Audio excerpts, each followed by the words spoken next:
Just days before the World Cup final, Spain is publicly pushing back against FIFA. The reason isn't an opponent or a referee. It's FIFA's decision to turn the final's halftime into a 30-minute break. But why is Spain so against it? Let me break it down. Here's the number that's got everyone talking: 30 minutes. That's how long FIFA wants the halftime interval to run at the 2026 World Cup final. More than double the length football has used for over a century. Halftime at the World Cup final could last up to half an hour, thanks to FIFA's controversial Super Bowl-style interval. The BBC and ITV are bracing themselves for a 30-minute break to accommodate an 11-minute halftime show along with their usual 15-minute mid-game analysis. That's the math: 11 minutes of performance, sandwiched by broadcaster analysis on either side, adding up to something no World Cup final has ever done before. The problem is simple: football has a rulebook, and that rulebook says halftime doesn't work this way. The laws of the game prohibit the interval of any football match lasting more than 15 minutes. But FIFA has already flouted them at last year's Club World Cup with one that stretched to 25 minutes. So this isn't the first time, it's the second, and it's bigger. IFAB, the body that actually governs the laws of the sport, has been explicit about this. IFAB has ruled that halftimes are to be a maximum of 15 minutes, and may be altered only with the referee's permission. FIFA runs the World Cup. IFAB writes the rules football plays by. Those two things are not supposed to be at odds with each other on the sport's biggest stage. But here we are. Why is FIFA doing this? Because it wants what the NFL has. The governing body wants to create a World Cup final halftime show to rival that for which the Super Bowl has long been renowned, and broadcasters are expecting it to last even longer. That could make the final the lengthiest ever edition of football's flagship fixture. FIFA president Gianni Infantino has made no secret of where his ambitions sit. He's talked about wanting this World Cup to feel like 104 Super Bowls. That's not a stray comment, it's the whole philosophy behind stretching this halftime out. The Super Bowl has turned its halftime show into a cultural event bigger than some championships.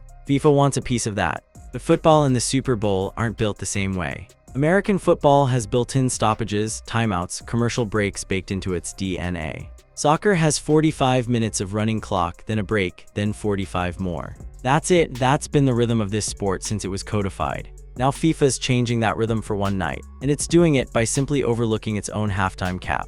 This isn't happening in a vacuum either. FIFA already tested the waters. Infantino helped organize a 24-minute halftime performance at MetLife Stadium, now New York, New Jersey Stadium, at the 2025 Club World Cup final featuring Thames, J Balvin, and Doja Cat. That was the dry run. Nobody stopped it. Nothing broke. So FIFA went bigger for the final that actually matters, the one that crowns a men's world champion, in front of what could be the largest global audience a football match has ever drawn. And the broadcasters are stuck adjusting on the fly. The BBC decided not to air the performance at all, and chose to maintain traditional halftime coverage with pundits analyzing the first half of play. That's a telling response. One of the biggest broadcasters covering this tournament has essentially opted out of the show FIFA built. They'll keep doing football analysis while, presumably, millions elsewhere are watching. Coldplay's Chris Martin conduct a stage full of pop icons. Because that's the other layer here, this isn't a quiet 11 minutes of music. FIFA is throwing an 11-minute halftime music festival for its 2026 World Cup final, featuring popular artists Justin Bieber, Shakira, Madonna, BTS, Burna Boy, and Coldplay, among others, at the New York, New Jersey Stadium. That's not a national anthem or a marching band. That's 5 or 6 of the biggest names in music globally, all trying to fit meaningful stage time into a football break. The reaction from people who actually watch and play this sport for a living has not been warm. Fans took to social media to express their frustrations with FIFA's tweaks, arguing that the organization continues to lean into American sporting traditions rather than the game's traditions. One particularly blunt take that circulated argued that Infantino should be fired. FIFA's control of the game should be regulated or broken up, and America should never host the World Cup again. That's the temperature right now, and into that temperature walks Spain, the team that has to actually go out, play 45 minutes, sit through this show, then come back out and try to win a World Cup final. For them, this isn't a broadcast scheduling quirk. It's their preparation, their rhythm, their bodies on the line. To understand why Spain has a real stake in this halftime fight, you need to understand what their bodies have been through to get here. In front of more than 70,176 roaring fans at AT&T Stadium, Spain suffocated France from the opening whistle and marched into the World Cup final.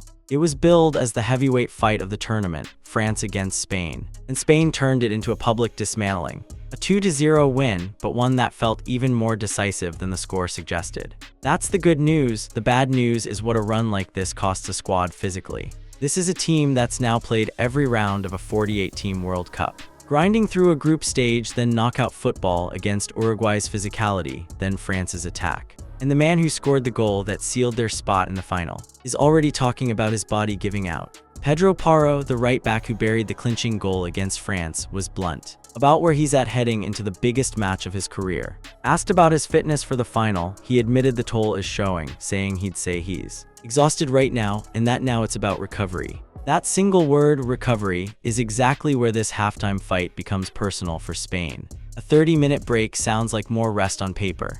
In practice, football's own governing bodies have said the opposite is true.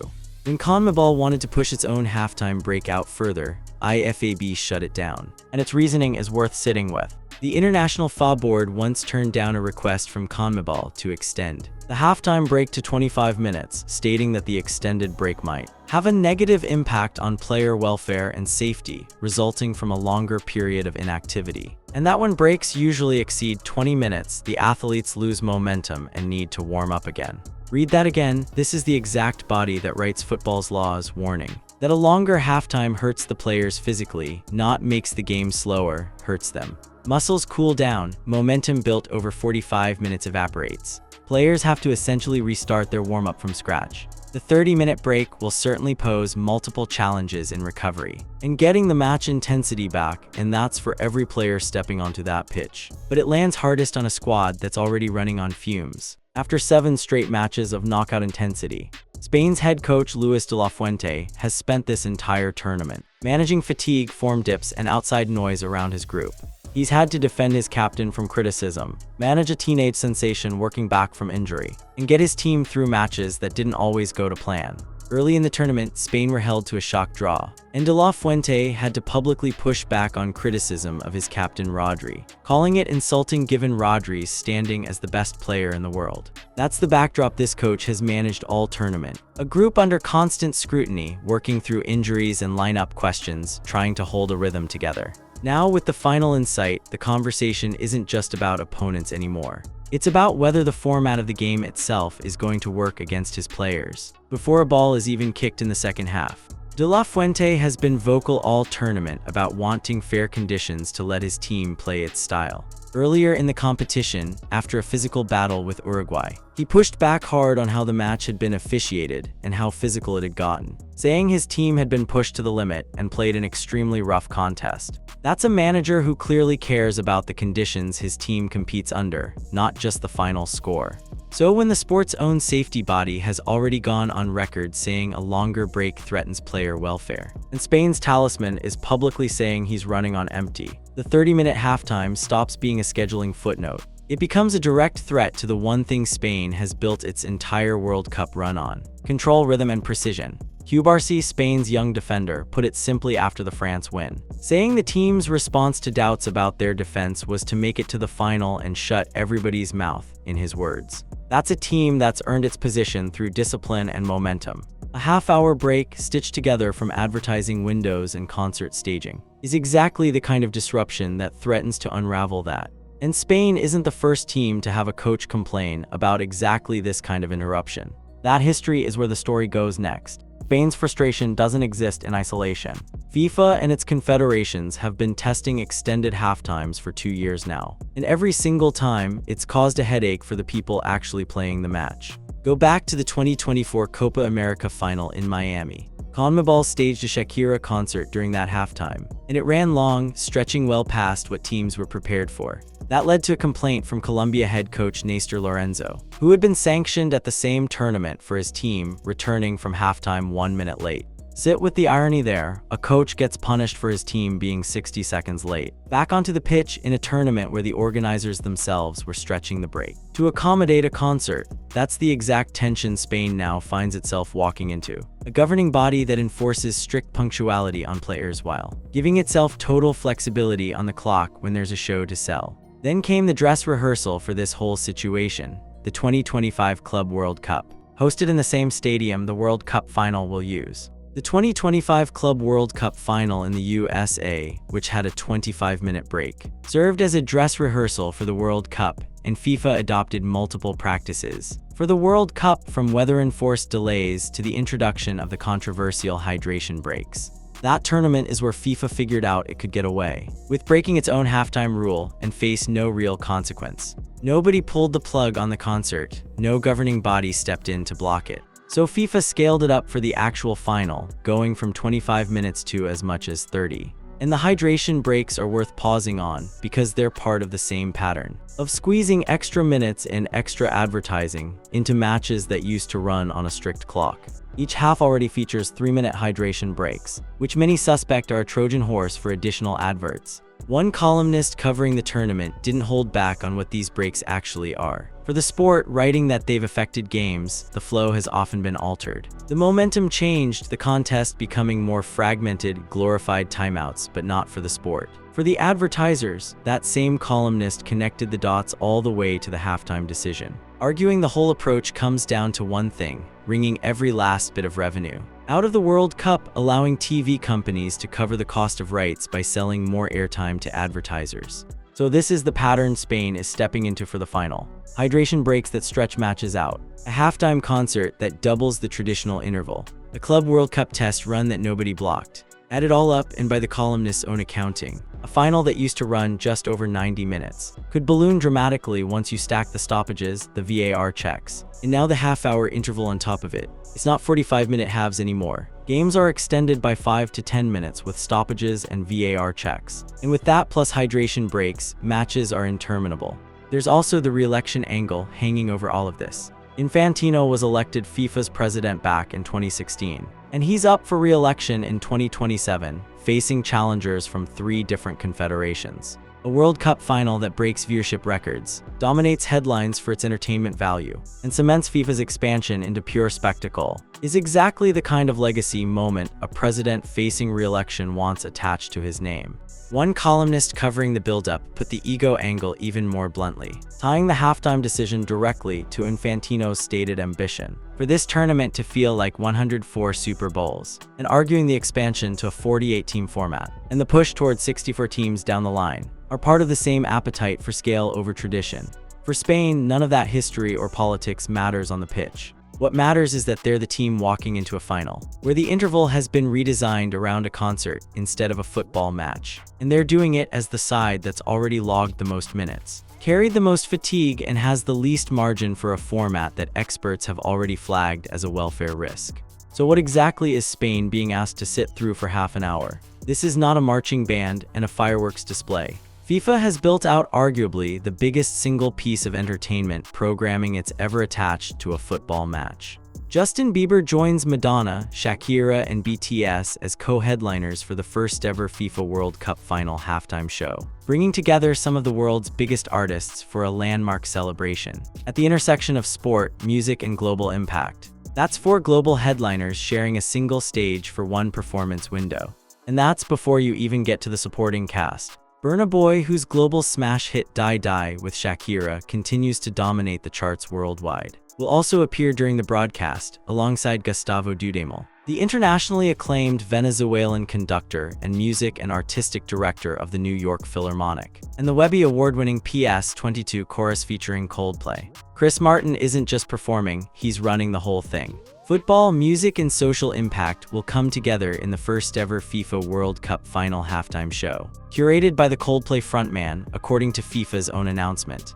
FIFA has wrapped a cause around the spectacle too, which is part of how it's justifying the extended runtime. The halftime show will support the FIFA Global Citizen Education Fund, an initiative aiming to raise USD 100 million to expand access to quality education and football opportunities for children worldwide. And over USD 50 million has already been raised, with USD 1 from the sale of every match ticket being donated to the fund. Bieber himself leaned into that framing when the partnership was announced, saying he's grateful to be part of this halftime show, and that it's already helping expand access to education for children around the world. But the show isn't contained to halftime. FIFA has also built a full closing ceremony that runs before kickoff, and it reads like a separate spectacle entirely. Tom Cruise and IShowSpeed will appear at the FIFA World Cup final closing ceremony, while Justin Bieber headlines the halftime show. FIFA will also have a closing ceremony show 90 minutes before the start of Sunday's World Cup final, featuring Robbie Williams, Tom Cruise, and Nicole Scherzinger.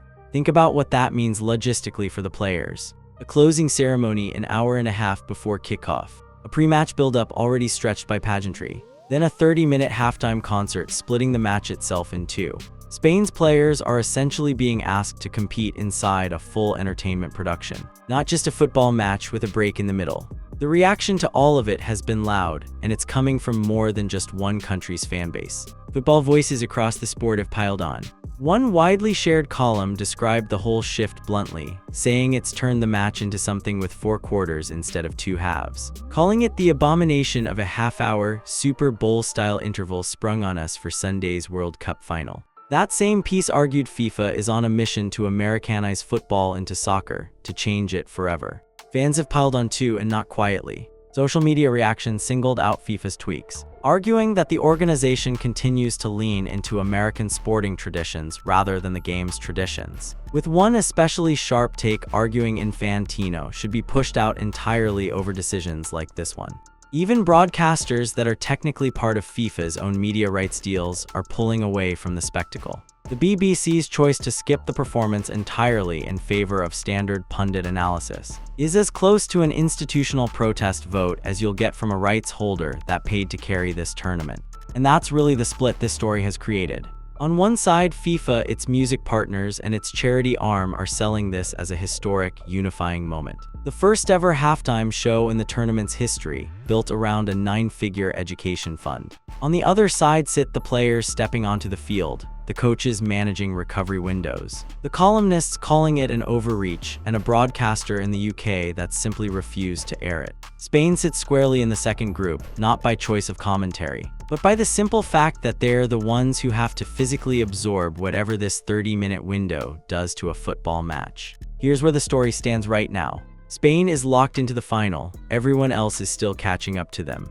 La Roja smothered France's celebrated attack, controlled the match with ruthless precision, and advanced to the 2026 FIFA World Cup final with a commanding 2-0 victory. That felt even more decisive than the score suggested. It's Spain's first World Cup final appearance since they lifted the trophy back in 2010, and it came against a French side that many had pegged as the tournament favorite. The road there wasn't clean the whole way through. Spain stumbled into a shock draw early in the group stage, weathered a physical battering from Uruguay, and dealt with fitness questions around their teenage star all summer. But by the time France lined up across from them, none of that mattered. For a defense questioned before the competition, the response has been deafening, with defender Pau Cubarsí saying everybody was saying their defense wasn't as strong, but they shut everybody's mouth and made it to the final. Now Spain waits to find out who's standing across from them on July 19. Spain is set to take on the winner of the second semifinal between Argentina and England. That matchup carries its own history, a rivalry between the two nations that stems from geopolitical and purely sporting reasons. Dating back to the 1986 World Cup when Diego Maradona scored both the goal of the century and the hand of God goals to inflict a 2-1 defeat on England. Whichever of those two teams comes through, Spain will be waiting. And they'll be waiting as the more battle-tested, if not the more physically fresh, of the two finalists. Every extra round Argentina and England play against each other in that semi-final is one more round of fatigue Spain doesn't have to carry into the final itself. In theory, that should hand Spain a rest advantage. In practice, that advantage gets complicated the moment a 30-minute concert break gets dropped into the middle of the biggest match of the summer. That's really the tension sitting underneath everything now. Spain has done the hard part. They've navigated a brutal knockout run. They've silenced doubts about their defense, and they've put themselves one win away from a second World Cup title. The obstacle standing in front of them isn't just whoever survives the Argentina-England semi-final. It's a redesigned football match, one where the halftime interval has been engineered around global pop stars instead of players catching their breath. FIFA, for its part, isn't backing off any of it. The closing ceremony is locked in, the halftime lineup is locked in, and the charitable framing around the education fund gives FIFA a built-in answer to any criticism about the runtime. The FIFA World Cup Final 2026 is set to be the most-watched sporting event in history, and FIFA clearly intends to use that audience for as much as it possibly can, football rules notwithstanding.